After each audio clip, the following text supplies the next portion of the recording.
In this video, I'll show you how to buy a Roblox Robux gift card on Amazon.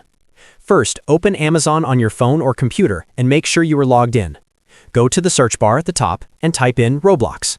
Once the results load, scroll down and you will see different Roblox gift cards. They come in different amounts, so pick the one that works for you. For this example, we are going to go with a digital gift card. Digital ones are better because you get the code instantly without waiting for shipping. Select the amount you want and click on Add to Cart. After that, click on your cart and then click Proceed to Checkout. Select your payment method and place the order. Once the order goes through, click on Access Your Content.